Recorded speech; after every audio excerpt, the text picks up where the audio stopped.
This is the Real Life Blue Stories podcast with your host, Megan Hall. Welcome to episode 2. So we're back, and I've got some special guests with me. I'm joined by Mr. Trey, Fraser, and Mr. Maestro Styles of the Barbershop Sports Talk Podcast. That is What a up? mouthful. That is You. definitely a mouthful, but I got it. So that podcast brings you daily neighborhood barbershop talk from their perspective. So, gentlemen, welcome. Thanks for Thank you. joining me. I Thank appreciate you. it. Nah, we appreciate it. We don't get asked on a show that often, so it's always good to be on the other side of it. Yeah, This well, is great. you Yeah, guys yeah, had this you is guys had perfect. asked me, I think back in November about coming on when you pulled Chris to come on your podcast, and I think I couldn't at the time for scheduling reasons and things like Mm-hmm. that. So I was like, oh, I got to get them on. Like when I knew when I was starting this podcast, I was like, yeah, lined up my first couple of folks. I was like, yep, I have to go back to them, see Bam. if we can get them on. So That's what's up. Nice. That's what's yeah, up. Nice. of course, Glad to of be course. here. Glad to be here. Appreciate it. Yeah, thank you. I appreciate it. So let's do run of show. So we're going to do a history of your podcast, how you got here, where did this idea come from? We're going to talk a little football. We're going to talk about Ravens, Colts, Steelers, Colts. Ooh, some painful history there. Yeah. Yeah, Yeah. Yeah. we'll talk about For that. certain. A little bit. We'll talk off-season storylines. So anything that you're looking forward to, whether that is Derek Carr, whether that's Aaron Rodgers, whatever you got on your heart, we're going to talk about it. And then we will do Blue Light Special. So that is a brand new segment that I kind of added in, and you'll notice I like puns and things like that. So that's where the Blue Light Special comes in. But it's basically, hey, do you have questions for me? They could be sports related, they could be non-sports related. I'm open to answering those. It's going to be a fun one. I already got a good question for you. Oh no! All right. I'll allow it. All right. So let's start there. Let's start with the history of your podcast. How did you two get together? How did this come to be? I am going to take credit for that. Me and Trey have been, we've been friends, but I don't, at this stage of the relationship, I don't like to say friends. My kids call him Uncle Trey. That is a brother to me. Just like my brothers, I guess by blood, in some respects, brothers. But it had been on my mind to do a podcast. 8 years. It's been 8 years, Trey. Wow. It's been about 8 years, man. Going back to 2015. Matter of fact, August of 2015. Yep. So I just came to him. Hey man, I want to do a podcast. He knows what it is, but what is a podcast? How does it work? Hey man, I got all the equipment already because I produce music, so I got everything in my house already. Just come to the house. We'll throw a couple of we'll do a trial to see how it works, and here we are. And 300, maybe almost close to 400 episodes later, and these are just the ones that have been that we actually count, because we've done several uncounted, I guess, shows. Just hey man, we don't talk. Trey's married. I was recently divorced at the time. And I just needed a reason to connect with my brother, man. Just a good reason to connect with my brother. He is the person who's quicker to talk about sports with me and really argue with me about sports. Doesn't hurt that he's a Ravens fan and I'm a Steelers fan. I think he has the most challenging takes on sports out of our brother group. He has the most challenging takes, so it's easier to argue with him. So I said, hey man, let's just do it and see how it goes, and here we are. Okay, so this sounds like it was all right, let's take our friendship to the next level. Yeah, and now we're gonna argue in it like an organized platform sort of. And over the years, it has been far from organized. It's been sloppy. Oh, yeah. We have a lot of people we have a lot of people who've been listeners of the show for years, and we just had a guest on a few months ago by the name of Chief Rocket Jersey Vernon. He said, Maestro, what happened to you? Because when we just started, every other word was a cuss word. and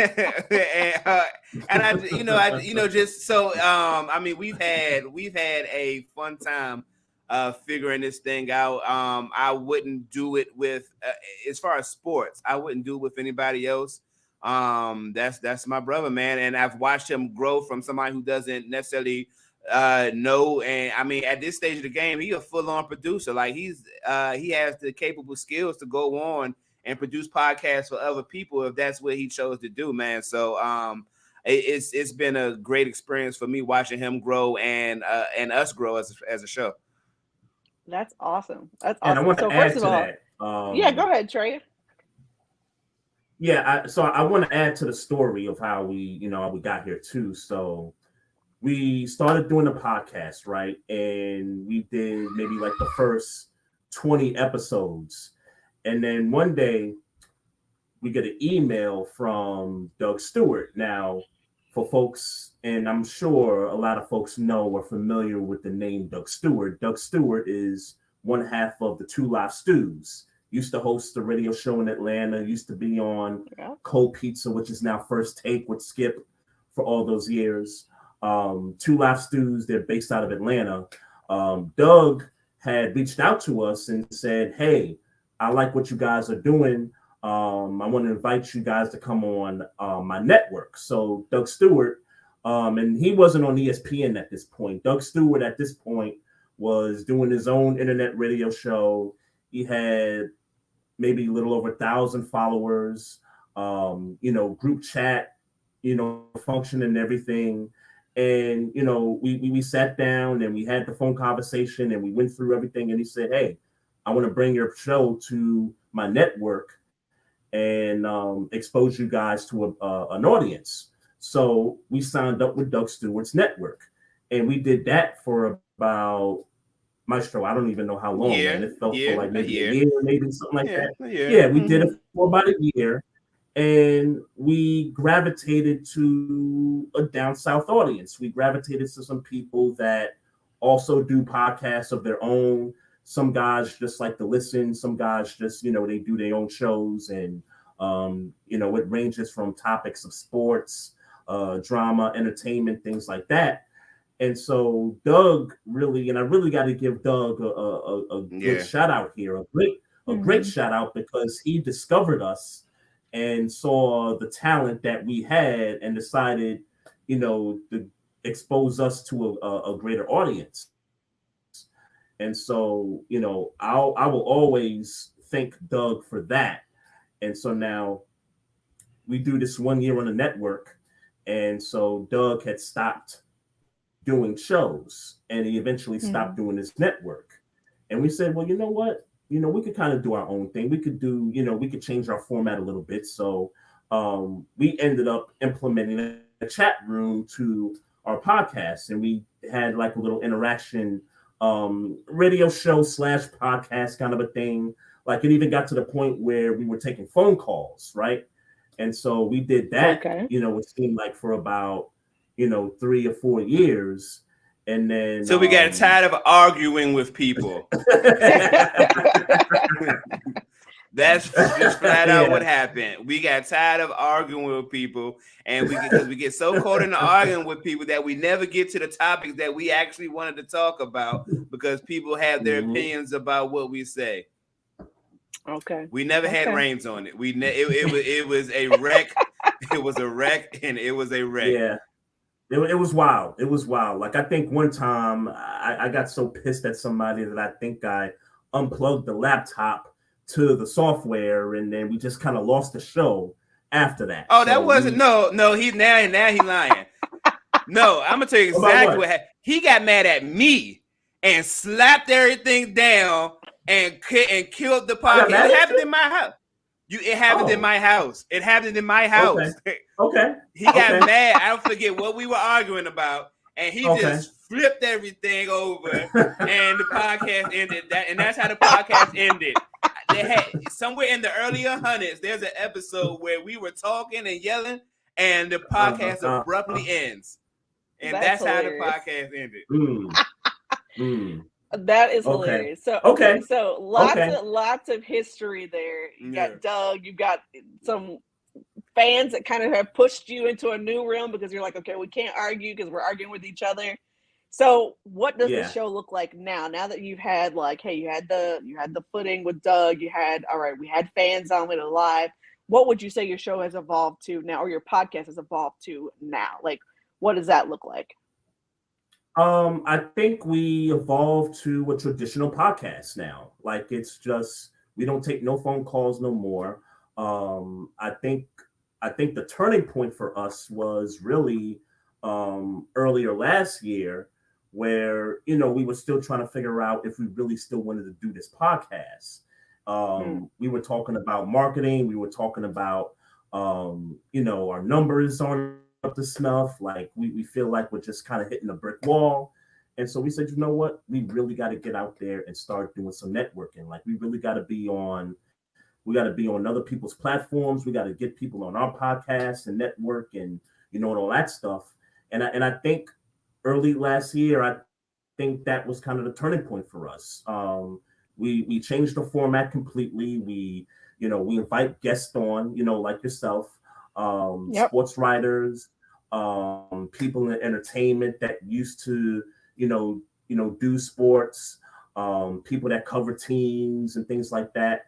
And we've had about, I want to say to this point, we've had about maybe close to 30 guests in the last year on the podcast. And so it's definitely changed our presence on social media, particularly on Twitter, Instagram. It's definitely changed that a lot of people notice us a lot more than when we were, you know, when our episodes were in like the 100s and things like that. And so 300 plus episodes in, and we've gone through a lot. Like, this podcast has grown through ups and downs and has gone through different formats. And right now, with the way we have it now, with having guests on and, you know, things like that, it's really been, we've had a great year. Yeah, I'd like to second that. It's definitely been just having a different perspective more often than not, just to kind of temper what I do and to kind of temper what he does, just to have a difference. I would like the female presence on our show in the past year has really allowed us to kind of bring in the reins of what we do normally as a family group. It's kind of easier for us to have somebody else and say, hey, I know I can't go too far because I ain't trying to make him look crazy. He won't go too far. He ain't trying to make me look crazy in front of company. You know what I'm saying? That type of thing. Whereas earlier, I can speak for myself. I am constantly challenging him on air, and I just don't care about it because that's how I talk to him in real life. So, you know, so it works. It works that they don't have to get so much of our bickering. We can educate some people a little bit with the guests, because I pride myself in, I just like to talk mess. I like to talk trash. I like it, you could stab me down, and I don't know if you lying or telling the truth more times than that. I just be liking to talk sports with my brother. Okay. I love it though. I like the history there. And I would say this, you know, when I started, so I did a previous podcast underneath Stadium Rant called Indie Intercept Podcast. It was their Colts version, you know, their podcast for the Colts. And the first two episodes, I did by myself, completely by myself. And it was tough. I mean, I had, you know, my notes out, I'm talking, and it was fine. It was cool because it was cathartic for me. Like, I could talk.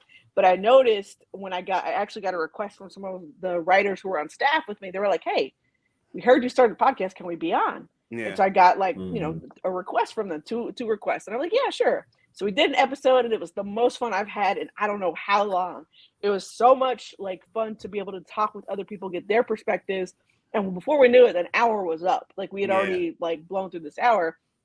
So it was then, and I was like, okay, yeah, we got to start having, you know, more guests on this podcast and that sort of thing. So before you knew it, entire staff has been on, you know, it's like 5-6 people on a podcast, which, by the way, can get chaotic, but it's fun.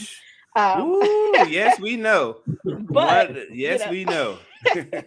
But I would say that to that point, it started making me think about, okay, who else can I start getting on this podcast? Who else can come on? And I have a buddy, Mike Patton. He does tour in the AFC South. Salute, Mike Patton. Yeah, if you know Mike Patton. Shout out to Mike Patton. Shout out to Mike. So Mike is all about networking and who can he bring on. And I actually think tonight he's actually he's got Warren Moon on, oddly enough. I saw on his podcast. I Ooh, saw it earlier. Yeah.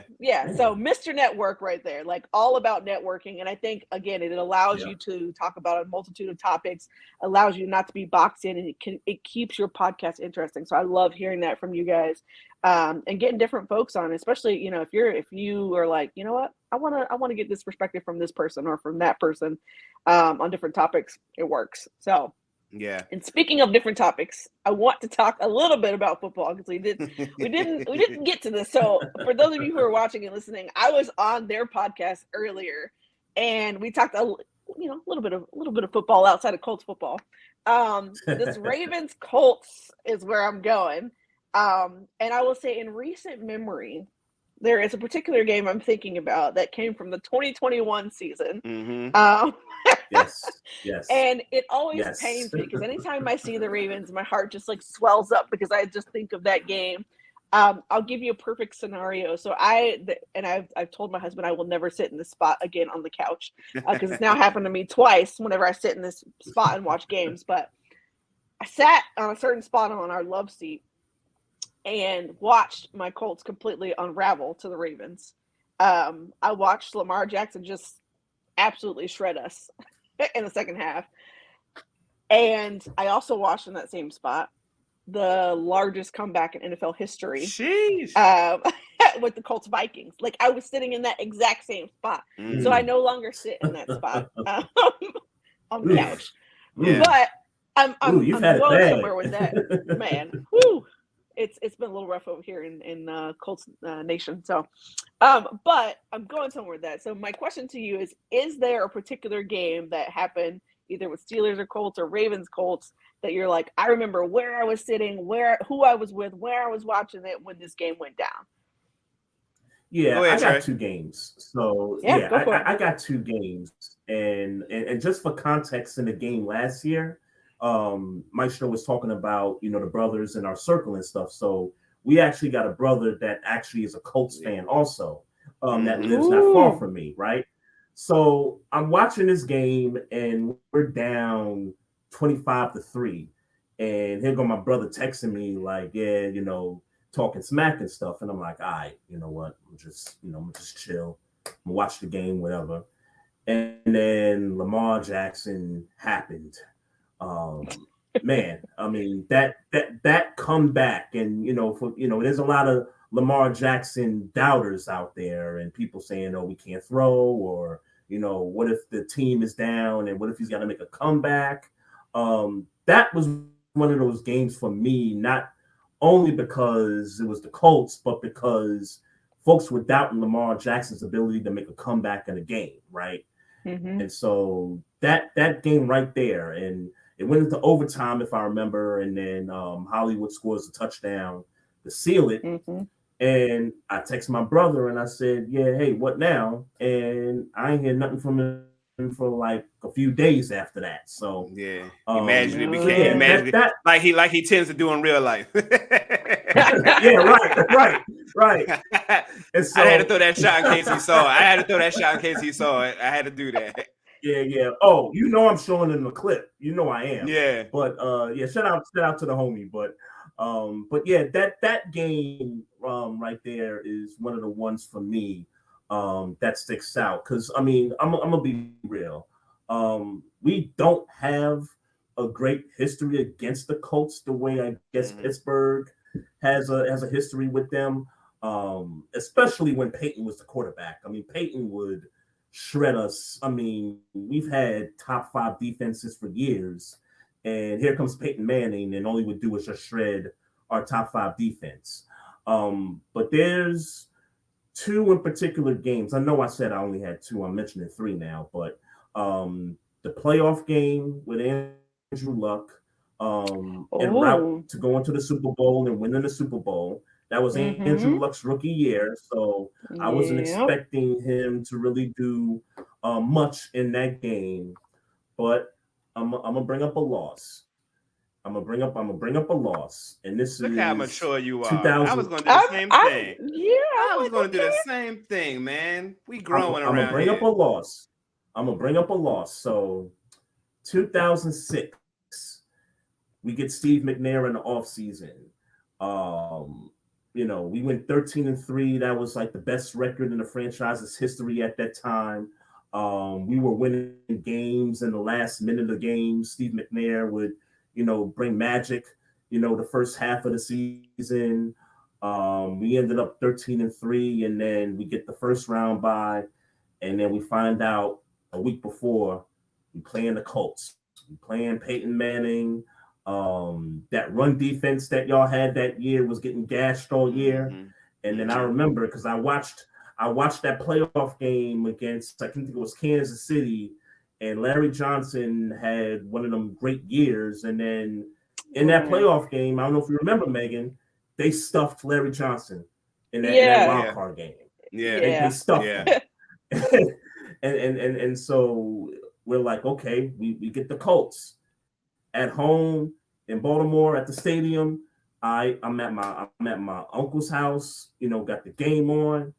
And man, when I tell you that was one of the most like frustrating losses that the team has had. I mean, definitely playoff losses, but that particular one where if you were to tell me we would keep Peyton Manning out of the end zone, hold the Colts to 15 points, you'd think, oh, the Ravens won the game. Oh, we held Peyton Manning in check. Ed Reed picked them off twice, I think, in that game. All the offense could do, all the offense could do was put up 6 points. We lost that game 15-6. Barn burner. Yeah. That was just that and after that game, I mean, and God bless Steve McNair, rest in peace, because rest in peace for sure. I feel like he's a Hall of Fame quarterback. It's sad what happened to him, but after that season, it just kind of went downhill from that point on. That was actually his last year in the league. So it ended badly that season, and then with Steve McNair's career ending the way it did, he just got old, and so there's my Ravens Colts history lesson. I guess I was not expecting that, but good job, man. Good job, bro. I'm proud of you, man. I was not expecting that. The memories came flood back. All right, well, man. I'm going to make an attempt. I can recall. It's been so long since we've had a good, notable loss to the Colts, but a moment in time. I was so young. Jim Harbaugh in 1994 beat us. Ooh, beat us. Yeah. And look, I don't memory doesn't serve me correct. I had to be 8 or 9, but I remember it because that's when I really became a fan of football, and a Steelers fan for that matter. Right. That I can remember. What I remember is that Jim Harbaugh had a drive, and I think I'm sure Neil O'Donnell was still the quarterback at the time, and they had an opportunity to score in the end zone, and the Colts corner, whoever the corner was at the time, made a play in the end zone where we lost. Now you might say that that's not a great memory. Unfortunately, I don't remember us losing to the Colts. Now, obviously, we've had losses, but notable losses, I can't recall them. I mean, obviously, the Manning era. Obviously, we've taken some losses. I'm not going to be as mature as Trey. What I'll say is, that playoff game in 2003, or I guess 2004, where all I could do. I know who Peyton Manning is, and I went into that game. I was living in my parents' basement at the time, and I, set the TV down. Like, I don't know, got my chicken wings, and I don't know. I know who Peyton Manning is, but I'm just kind of hoping that maybe we can get past the Colts. And I remember it where he threw an early pick, and I said, man, we got a shot. And then the offense came along and did what they did. And obviously we got to the magical play where even at the end of the game in 2003, where Jerome Bettis fumbled on the 1 yard line and Ben Roethlisberger got his wide self in the way of. So that was the Super Bowl year, right? That was the Super Bowl year. Okay, so you're talking 05. 05 season. Okay. 05. I'm sorry.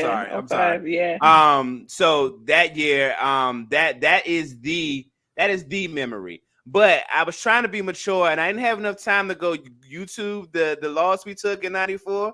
I just remember that it was Jim Harbaugh and you know, that was going to be my attempt, but it felt, I feel like it fell flat, Megan. I'm not going to lie to you. It's all good. Let me be mature for you, brother. That way I was looking at it. Yeah, I feel like it fell flat. Yeah, I feel like it fell flat. But I tried. Be mature for you. I'll be mature for you. Let it be a notable loss. It's a notable one. It's a notable one because it was your Super Bowl year in 2008. Okay. Because y'all played the Colts in a regular season. In a regular season game, and it was in Pittsburgh. I remember watching it.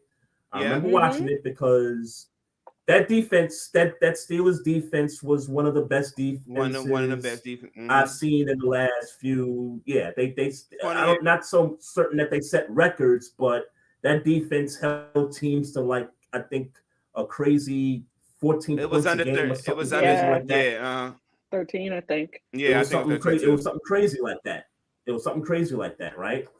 And so the Colts come into Pittsburgh. It's a late afternoon game, and the Colts that year, I think they were struggling a little bit. But you knew anytime Manning was going, he could get it going offensively. Y'all had him in check. Like I got to admit, y'all had him in check, but he threw a late touchdown to Reggie Wayne. Reggie Wayne was wide open, going down the middle of the field. I don't remember the score, but y'all took an L in that regular season game, and that was the year where the Colts were a Super Bowl contender that year. I know you guys were as well, but that was sort of like the I guess the litmus test for y'all that particular year. Megan Hall, you are like you don't remember anything. Megan Hall, you are firsthand about the experience, the issues that I be having with Trey. Let's go. Let's do it. There's no way that's a notable loss, and we won the Super Bowl. Oh, I never said it was notable. I never said it was notable. That's the first thing I said. I said, "Hey, bro, Trey." That's the first thing I said. I said, "Make sure it's notable." No, I'm not. No, and you said, "Yeah, it's notable." This the prop, Megan. No. That's not what I said. That's not what I said. That's not what I said. You put Megan, words in my mouth. I never said it was notable. Please rewind the tape. Please. I never said it was a notable loss. I said I'm gonna be the mature one for you because it sounded like you were, waffling a little bit. So I said, you know what? I'm gonna bring up a game that I remember. Trey, I'm gonna bring up a game that I remember. He didn't even hear you say it. He didn't even hear you say it. You did say it was going to be a notable loss, sir. You did say it was going to be notable, yeah. That's the problem that I be having with you. Notable to me. He said notable to him. All right, we'll go with that. So speaking of notable, it's 2-1. It's 2-1. So let's talk about notable offseason storylines that you're looking forward to. So there's a lot happening right now that aren't necessarily there is one related to Lamar Jackson and the Ravens. What's going to happen there? That's one. There is Aaron Rodgers today talking about that he was going to go on a retreat for 4 days in the darkness, and then he'll have clarity about what he's going to do. He learned so much from Brett Favre.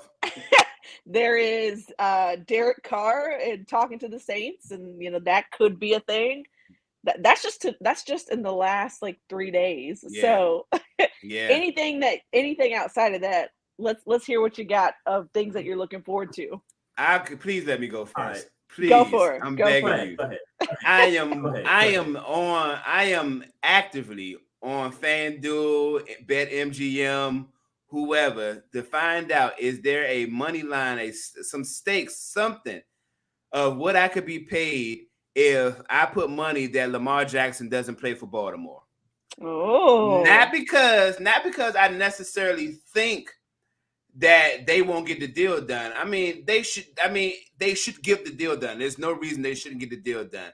But the smallest hint that they don't get it done, and he's somewhere in Atlanta playing for the Falcons, it brings so much. I'm a God-fearing man. And I believe, like, I read this book by Michael Todd called Crazy Faith. It's only crazy until it happens. Trey's like, absolutely not. And when I tell you, if it happens, I am on your expletive. When I tell you, if Baltimore messes up and don't get this dude signed, you gonna blame me for it? I am blaming you. I'm blaming you for it. I'm blaming the front office for it. I'm blaming that NFL chick for it. I'm blaming Michael Telford. I'm every Purple Pants state, every single Ravens fan. I'm blaming it on y'all. Oh, well, you know, the funny and I'm thing cashing out. So I said this weeks ago. I said that it would make sense for him to go to a place like Atlanta because they got plenty of money. Mm-hmm. They could make it happen or whatever else. But I do think the Ravens should pay Lamar. Like, I'm not disputing that. Like, they need to go ahead and pay the man. Yeah, I think they will. Yeah. But if let's say I do think they will as well. But let's say in some hypothetical they don't. Atlanta is definitely on my top list of places where I think he could go. They're not completely sold on Ritter. Ritter needs time. He could get as much time as he would like behind Lamar. Absolutely. Several years. Lamar would have a running back. He would have at least, one wide receiver. He's got Kyle Pitts too. I mean, there's some small pieces there. Mm-hmm. Obviously, Atlanta would still need to build, but you could bring pieces to Atlanta and have them be just fine there. Where this gets interesting is what is the number going to be when they finally agree on it? Because the issue, and I brought this up before, like the nasty work done by the Browns and their contract that they gave to Sean Watson and all that guaranteed money completely unraveled the QB market, right? So now players are expecting to get close to that if possible. Like, I don't think anyone thinks like, okay, like, hey, my franchise is going to do exactly what the Browns did, but they know it's possible to even get close to that in guaranteed money. Yeah. So I definitely think that is.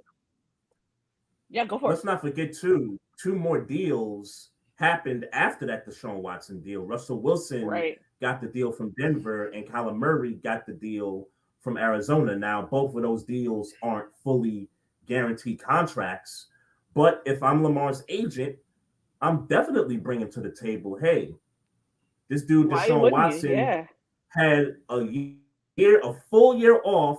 And he out here, at massage parlors, being nasty. We ain't gotta get into that. Flat out, I'm better. Flat out, Trey. But we ain't gotta go there. Flat out, I'm better than Deshaun Watson. Sure, but I need to mention that to put the emphasis on it, right? So, so you gotta throw dirt on the man name to get your money, bruh. You gotta throw dirt on the man name to get. I mean, I think Lamar could come in and be like, "Hey, agent, I'm Lamar Jackson." He's the agent. Just remember, he's the agent. You be dirty macking, bruh. You be dirty. You a dirty Mac, bruh. The agent. Can't dirty. The agent, bruh. It's the agent. That's what the agents do, bruh. That's what they do, nasty. Man. That's nasty, man. They got to get their client paid. I'm going into Baltimore right now saying, give me $300 million guaranteed if I'm Lamar Jackson. I mean, at minimum. I agree with you. $300 million of them things. You're not going to disrespect me and give Deshaun Watson $235 guaranteed. You're not going to disrespect me. Like, shout out to that NFL chick. Because it was either that NFL chick or Tiffany Sports and Hills who was saying, I think it was that NFL chick, though, who was saying, when you ride around Baltimore, you don't see signs of Lamar Jackson. Signage. That's crazy. On the billboard. That's crazy. Yeah.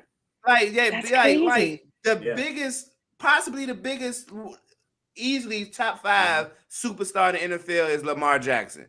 That's in his crazy. home city, you see Justin Tucker. And no shade to Justin Tucker.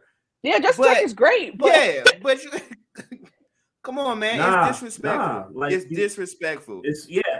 But you know, the NFL. You're not even getting me. I'm sorry, Trey. You're not even getting me advertising money. I'm sorry. You're not even getting me advertising money. 300 million. But the NFL chick, she made a good point. She made a good point when we had her on, and she said, hey, this is one of the reasons why you need to have an agent. It's not just negotiating NFL contracts while you're in the NFL. It's also negotiating endorsements. I live in Baltimore. One of the top companies here is Under Armour, right? Like Under Armour is like the company, right? Steph Curry's got shoes. Other athletes have shoes with Under Armour. It's a disgrace that Lamar Jackson and Under Armour don't have an endorsement deal or even some kind of business connection of some sort. Like, how are you the biggest star in the market and you got the biggest athletic wear company in the market and there's no business connection? Like, that's just mind-boggling to me. Yeah. Man. So yeah, I'm curious to see what happens, you know, with him.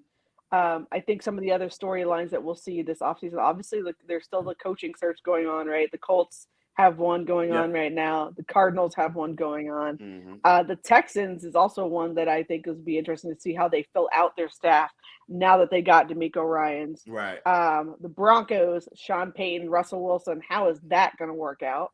I think that's going to be great, by the way. I don't think it's going to be a Super Bowl team. I think that he's the same height as Drew Brees. That's what I think. I think they're the same height. Yeah. I mean, I would say this. I think with the right tooling, they could be there because you could see that their defense was the stuff of nightmares. Completely stuff of nightmares. But their offense couldn't keep up with that sort of production that their defense was putting out. So you needed someone to be able to come in and say, you know, all right, we're going to move this guy here. We're going to move Jerry Jeudy here. We're going to have Russell throw here. Like, you got to get the things there that are highlighted. I don't think that you're going to get the same Russell Wilson that you got in Seattle. Like, I think that boat is that boat's gone. That's fair. But I think you get a new version of Russell that you could work with and be able to get him some quick throws, some dink and dunks down the field. Just get him in some rhythm because you would see it, that they would get in rhythm and then just inexplicably kind of fall apart, either a pick or they were running the ball too much when they shouldn't. It was a lot going on. I think Nathaniel Hackett was doing the best that he could, but clearly it just wasn't working there. So I'd be curious to see what Sean Payton does with Russell Wilson and co. I really wonder was Hackett calling plays? Like, I wonder. I don't know that either. I don't know if it was a Hackett thing. I don't know who was calling plays, but at the end of the day, it falls on Hackett's shoulders, right? Absolutely. So he should have been fired. I think that that they were about midway through the season. Broncos fans were absolutely done. They were like, no, he's got to go. So I'll be curious to see what happens there if Sean Payton can recreate some of the magic that he had in New Orleans with Russell Wilson. But I think if anybody that was available that was going to do it, it's going to be Sean Payton. Absolutely. I hate to be the fan, that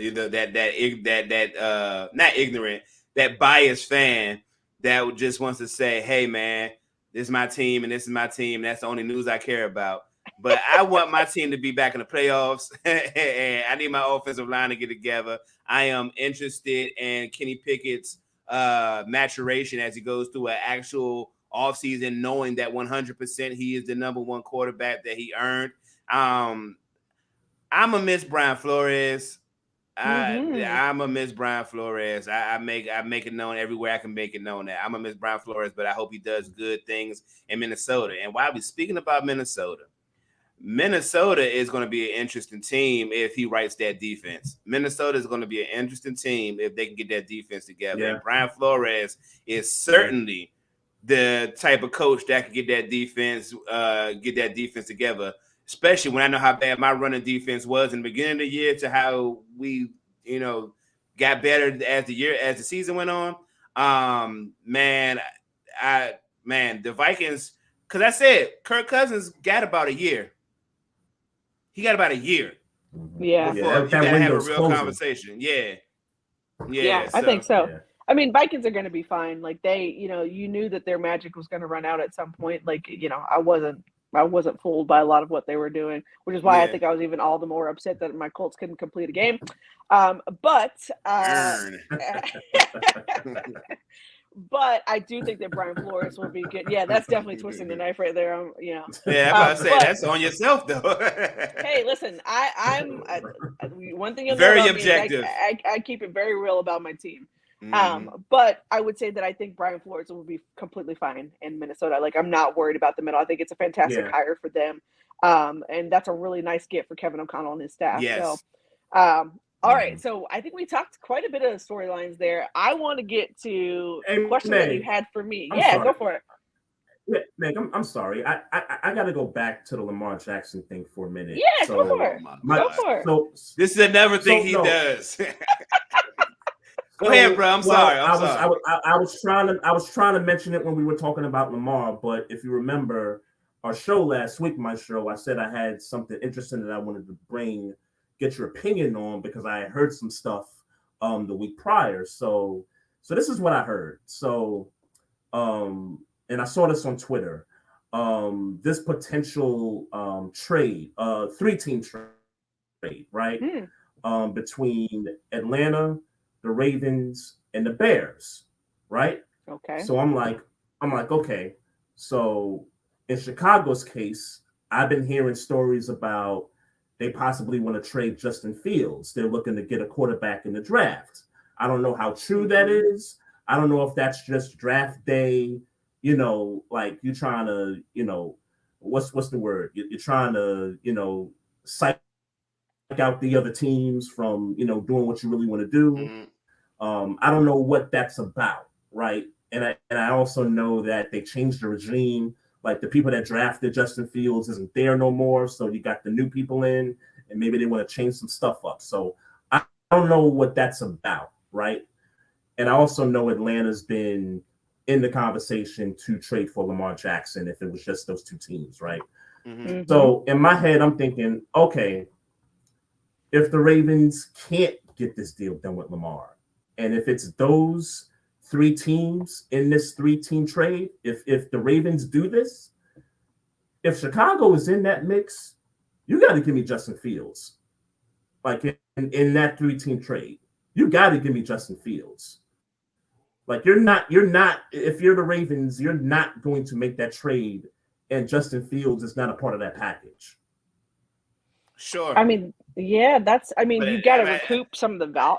But what we talking about? Consolation prizes when you just had one of the best quarterbacks in the league in your locker room and y'all refuse to pay him? I mean, sure. I mean, if we're talking about the whole what if thing, I guess if you got to lose them, right? I'm just saying if it's those 3 teams, if it's those 3 teams in that trade, if it happens, then I mean, but that's obvious, ain't it?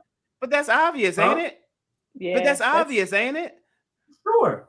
That's. Yeah. I mean, yeah. I guess I guess to answer your question is I don't get your question. It's very obvious that they would need to get Justin Fields out of that trade because they're losing. That's the only thing that's left. But it's also possible that they don't get him out of that trade. It's also possible. Well, then your front then I would feel very confident in saying, and you would never be able to say it to me again because I would say it to you every single day. Your front office is trash. I say to you every day. And I would say it along with you. I ain't gonna hold you. I can't defend that. I ain't gonna hold you. If you ended up with Justin Fields, your front office is trash. Why is that? I mean, you give up Lamar Jackson to get Justin Fields. I mean, it's a consolation prize. That's what it's going to feel like. It's going to be like thanks for playing. Thank you for giving up Lamar. Would you like Justin? And that's not even a slight to Justin Fields. It's just not the same sort of quarterback tier there. Like, because at the end of the day, just tag him. Well, I mean, they're going to tag him. I mean, they're not going to just trade him. I mean, they can't trade him. He's not under contract. They're going to have to tag him. Like that's going to happen. It's just a matter of, is the relationship broken? Can they fix it or not? Like that's the real question. Like, is the relationship broken enough to where they're gonna like they gotta move, they gotta part ways. It So might not you are be because I'm sorry. I'm just here for clarity at this stage of the game, because that whole trade thing, that whole scenario was ass for the trash for the for the Ravens. So I don't know who I don't know who. I would love to know who tweeted that possibility. He got to be an Atlanta fan. He got to be a Falcons fan to post I don't know. The reason why I say that, the post didn't necessarily say that Justin Fields was a part of the trade. I'm the one that's saying, hey, if you're talking about a 3-team trade between these 3 teams that involves Lamar Jackson going to Atlanta, the Ravens need to get Justin Fields out of that trade. Is what I'm saying. Right, but that's just obvious, though. That's just not. It's not obvious because we know what's going to get done. It's obvious that would be the compensation. That would be the obvious thing, that if I'm the Ravens, this don't go down unless I get Justin Fields. But why would you let Lamar Jackson go to Atlanta when you could have just franchise tagged them? What, because of your relationship was bad? I don't care about your relationship. The franchise tag is like 27 mil. They're gonna franchise tag him. They have to.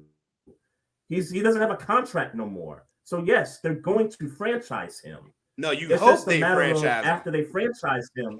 Huh? No, they're going to franchise him. No, you hope that. You don't know what they're gonna do. You hope that. No. I mean, like you could throw this theoretical. Hold on.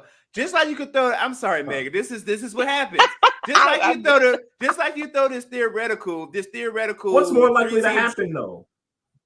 We know what's more likely to happen. But if we know that that's more likely to happen, then why are we even talking about the idea of a 3-team trade and what would the possible compensation be when we know what the obvious compensation would be? Like, I just don't understand the reasoning behind the question.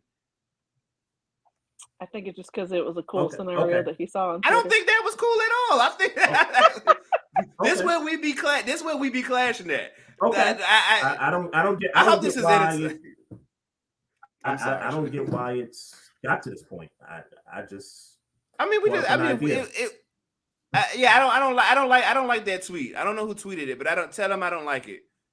And at me, I don't like it. Well, I think you're missing the context of the tweet. Someone heard that there was a potential trade idea between those 3 teams. No names were mentioned. No players' names were mentioned in the tweet. I saw the tweet and I said, okay. Then I thought about each team and I thought about, okay, Chicago, we've heard stories about them wanting to trade Fields. We don't know if it's true or not. And then we've heard about what the Falcons being in the mix to trade for Lamar. So I'm putting those 2 things together, those possibilities together, and I'm saying, okay, if this trade somehow happens, then if you're the Ravens, then you have to get Justin Fields out of that 3-team trade. Yeah, that's the tweet. That's the tweet. Am I missing something? Am I missing? That's the tweet that scrolled past. That's the tweet that scrolled past. I don't even think about that tweet though. That's most of what I'm saying. That's the tweet that scrolled past. I don't even. Okay, that's fine. I mean, you're not a fan of either one of those teams, so don't you dare do that. Don't you dare do that. Don't do what? Don't do what? Of course you're gonna scroll past it. No, that's not a good tweet because of the situation. It's not a good tweet. It's not a good tweet because I'm a fan of the Pittsburgh Steelers. That's just not a good scenario. I think. So why is it not a good tweet? I want to know why it's not a good tweet.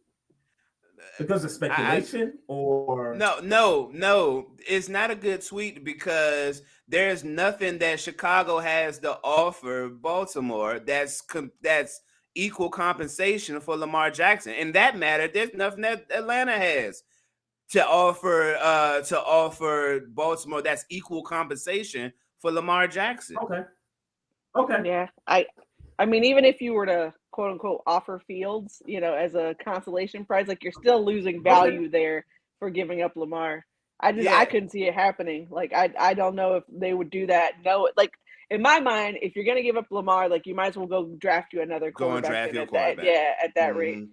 And that's not even slight to Fields. It's just, the value there is not It sounds like a comparable. slight to Fields, though. It's not, like though. It's not. It's really not. Like, no, hold on. I'll save you, Megan. Don't worry.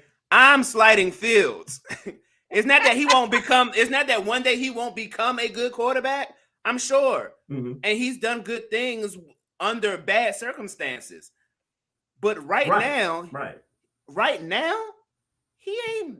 Come on, man. But that's not even a reasonable comparison. Fields ain't in Jackson's lane. Yeah, I mean, that's not. I never said that. Here's a comment from Mike. Speaking of Mike Patton, he said, "What up, my boy? What up? Crying at the altar, asking, "What have I done, God?" Right. and he gonna have to deal with me every week. Oh, stop. Behave yourself, Mike. All right, so let's talk about. Let's do the last segment of the podcast. So let's do Blue Light Special. So this is basically, do you have questions for me? Maestro said he had one earlier, so I'm ready for this question now. What you got? I don't know. How long have you been married? That's not the question. I'm just prefacing. Oh, yeah. So my husband and I will be married 5 years in April. Congratulations, by the way. Thank you. I've been having this conversation amongst I guess date nights and dining room tables. Yeah. How does God honor marriage?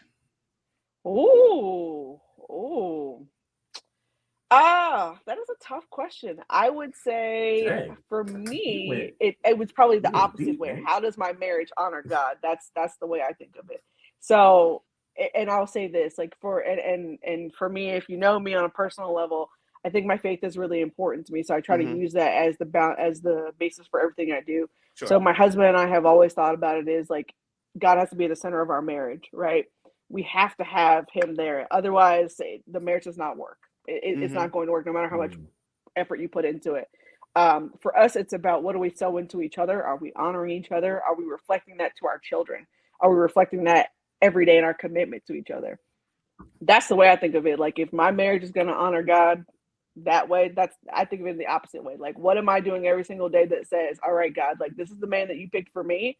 How do I show him that I love him, that I appreciate him, that you thought so much of me that you brought someone to me, crafted for me. What am I doing to show him, that I love him? And I think that's tough because we're still working through that. Sure. So defining what marriage looks like for me. And I'll be real honest with you. So I think you mentioned earlier that you were divorced. So am I. This is my second marriage. Yeah. And in my first marriage, I think I spent a lot of time trying to put together what I thought was this perfect kind of marriage, what it looks like or whatever else. Because I had seen that sort of example of, grandparents been married for 50 plus years, 60 plus years, that sort of thing. But there was only one of us in that marriage who was honoring what we thought marriage should be in God's eyes. And you'll read in between the lines of that. Yep, I'm with you. So when I got out of that marriage, I was like, how do I want to go about this? Where do I want to go? So when I started dating my husband, the first thing that I said, I barely knew this man. I said, God, show me how to love him through you. Like, make sure that I am a vessel here. Wow. So I think that was a completely different approach, right? Like it was very, very different for me. Sure. Yeah. But it was to the point where I had been through hell. I'd been through a really rough divorce that I never thought I'd go through. Yeah. And then my whole construct of what I thought marriage should be and the way that it should look on a spiritual level, on a physical level, everything changed. Yeah. So I had to reconstruct that. So I'm still learning what that looks like and how does it, ladder up. But that's kind of that's my probably deep rooted answer there. Wow. No, that's deep. Hey, the only pushback, not necessarily, and I won't say pushback. The only thing I offer is that I think what makes marriage interesting is that you're always learning, and once you stop learning, and that's when you think you got it figured out, and that's where problems can happen. Yeah, Mike says right on it. Ever evolving. He's so wise, man. Mike's so wise, man. Yeah. So Mike says in the comments, he said, "I'm 13 years in myself in marriage this September." I will say this: we will have been married 5 years in April, and I think we probably spent the first 3 of them still figuring each other out. When we got together, our lives, zoomed like that. We were dating. Then when we found out we were pregnant with my oldest son, we got married, found out we were pregnant again. Like it was like what is happening? Like we barely had time to set, those sort of foundations for ourselves. So we are still learning how to do that. And I think my husband and I have to give him a lot of credit. He's done his darndest to know what it's like to be a husband as well, because that was a foreign territory for him. Also leaning on his fraternity brothers. They have like a weekly Bible study that they do as well, and it's all like married men that they do, and these are men who are newer in their marriages and trying to figure it out, as they go along. How do I maintain self but also maintain for my wife, and also honor God in between? So it's really, really, really, really cool. So that's an interesting perspective. Yeah. That's an interesting perspective, as opposed to worrying about how God honors marriage. Because you went a totally different route, which is an interesting perspective. Why does it even matter how God honors marriages if it's our job to honor Him anyway? That's a great perspective. That's dope. Yeah, I didn't get that answer at no dinner table. Yeah, no, that's honestly, that's where I'm at. I think, for me, it was all about like, how can I be the best version of myself in my marriage? But also, like I said, I was redefining what I thought marriage should be like. I mean, that divorce changed my life. Completely changed my life. I'm still being changed.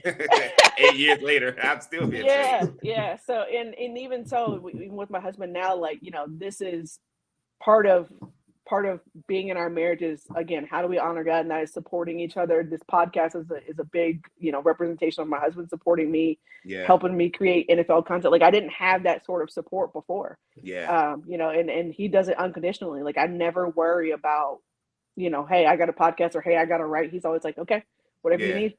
And I appreciate that. So it's the little things that count. Dope. So dope. Yeah. What else you got for me? That was an easy one. Trey, you got your blue. I'll say, I do. But I was gonna say, in response to Meg's answer, I'm approaching a 10-year anniversary with my wife later this year. Awesome. And I got to tell you that marriage is, shout out Deb, another job. Yeah, shout out to my wife Debbie. It is a job. It is another job next to your 9 to 5, next to the kids, being a total separate job. It's it's work. It's coming home to deal with another work environment per se. So it takes a lot of sacrifice. It takes compromise. That's the one word that people throw out there, is the compromise word. So there's definitely a lot that has to go through that. And I like your answer when you said you're always learning something. And I reflect on that, and it's like, I'm actually learning, on the job. You know what I mean? I'm learning something new every day, when it comes to my family. So, but my question was, and it's related to family too. When you and I were kind of talking pregame before we got onto the show here, we do have some things in common. You got your kids, I have my kids and my spouse and everything. I want to know from you, how challenging is it to balance family and being able to do your podcasts, being able to do all your articles for Coltswire? Like, take me through that. How do you balance that out? Yeah, it's crazy. Honestly, there are a lot of days I honestly don't know how I do it. But a lot of it is finding the space for it. Is like, okay, the boys are napping. I'm gonna write. It is okay, like I gotta wait till they go to bed to do the podcast or things like that. When I first started this journey last year, I was writing like 2 times a week. That's it, right? Like that wasn't a whole lot, but that was a lot to me at the time. And then it grew to 16 articles a month I was churning out, plus 2 podcasts a week. Like it was a full, basically another full-time job on top of everything else. Right. And it wasn't until actually I took some time off from work at the end of last year. I took 2 weeks off, and just like, it was end of the year, literally sat for 2 weeks. And I realized just how much time I was putting into, my crafts, just how much time I was doing that. And it was honestly, enlightening for me to realize, like, yeah, you got to find the balance, right? You got to find that fine-tooth balance. And I think for me, it starts with self-care. I'm really trying to double down on self-care. So whether that is, going to go get my hair cut, or I'm going to the gym, or, I'm going to, as old lady as this sounds, I'm going to, go to a Starbucks. I'm going to sit in the lounge area, and I'm going to read and drink coffee. That's not old lady at all, by the way. Oh, I love it. It's super relaxing to do, especially summertime, things like that. But yeah, those sort of moments is finding the space for self-care between there, because it's very, very easy to lose sight of who I am as a person, who I am as a mom, as a wife, as a podcaster, as a writer. Like, all that can get lost if you don't have those lanes for them.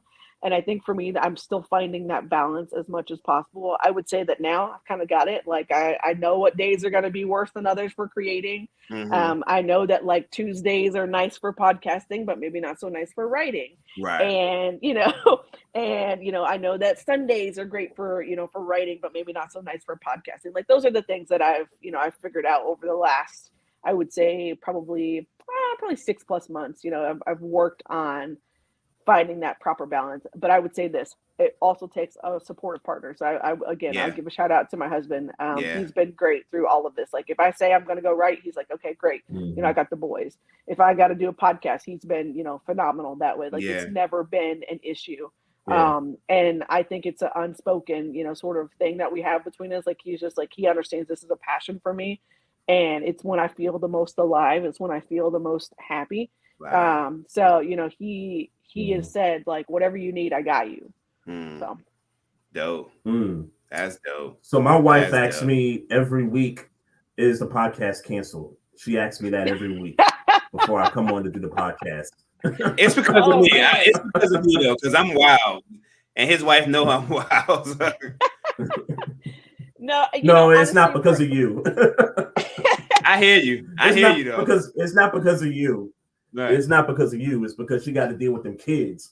Yeah. Well, for me, it's kind of the opposite. He's like, he'll ask, is there a podcast tonight, or do you have a podcast tonight? Like, he kind of picks up on my schedule. I don't think he's ever really been like, okay, is it canceled? Unless he knows, like, that week is just absolutely crazy for me, and I'm trying to squeeze in a podcast, but I can't. So yeah, I mean, I will say this: spouses, any significant others, friends of anybody who's in sports media, like, that it is a grind, and it is we are creating content all the time. So that's going to be, late nights and, squeezing it in other areas. So yeah, definitely got to have the patience and the support system to do it. Yeah. Dope. Absolutely. Awesome. Absolutely. Well, cool. Those are really good questions. I appreciate those. Those took me, like, way left, which I appreciated, because it's different than what we've been talking about. So cool. All right. So let me say this. First of all, thank you so much for coming on the podcast. This was a fun episode. It was really good to hear your stories and tell a little bit about mine. But before we go, let's tell the people where they can find you on the socials. So, Maestro, where can people find you? I am at Maestro Styles every single where you want to find me at. Literally, I have done a great job. I pat myself on the back and branded myself. If you type Maestro Styles, you will find me. I am everywhere at Maestro Styles for your music taste, for your sports takes, for your just regular. I'm just a regular dude talking trash, man. I feel it. All right, Trey, where can people find you? You guys can find me on Facebook and on Instagram at Trey Fraser. With Twitter, with the podcast account, I kind of treat it as my own personal thing sometimes. But if you guys want to find me on Twitter, you can find me at Barbershop SPOR2. Awesome. And all right, while we plugging, we didn't do a good job of this. Follow the podcast, Barbershop Sports Talk Podcast. You can follow us on Facebook. You can follow us on Instagram. You can follow us on YouTube to catch our shows. We would normally release the recording of our shows on Wednesdays, and we do the live shows on Tuesdays. So if you want to catch us live, join the chat room. That's Tuesday nights around. We normally do 7:00. And Apple Podcasts, everywhere you find podcasts, we're there. come see us, man. Come visit. Yep. Yeah, absolutely. Yep. And we're having a Super Bowl giveaway. I'm sorry, Meg. I'm sorry. Oh, Super Bowl giveaway. We're having a Super Bowl giveaway. I have one Barbershop Sports Talk Podcast T-shirt left, and I also have a keychain that I'm going to give away Super Bowl Sunday. So here's the instructions. Follow us on Instagram at Barbershop Sports Talk Podcast. I'm going to put an Insta story in the night before the Super Bowl with an Insta question. If you can guess the winner and the score of the game, or if you get closest to the right score of the game, I'll send you guys a free T-shirt and a free keychain. We are not honoring the script leak. The script leaked, and we are not honoring it. So don't nobody come DMing us talking about 37-34 Philadelphia. We are not honoring it. I love that. All right, so you can find me on Twitter and on Instagram under the Megan Hall. So that's THE, and then of course my name, Megan Hall. You can also head over to youtube.com/Real Life Blue Stories. That is the podcast in video form. Also on TikTok too. So we just updated that. I'm trying to get like my hands in all the different channels. Just working on it. I know I need to do it. I hate TikTok. Yeah, I can't do no TikTok. I can do everything else, and I'm trying to like catch up to the what do they say? Catch up to the young kids. Yeah, that's what I'm trying to do. You're right. Of course, finally, for more Colts content, head over to coltswire.usatoday.com for stories from our entire staff and myself as well. You have been listening to the Real Life Blue Stories podcast with Megan Hall. Appreciate both of you for coming on, and I will see you guys on the next episode.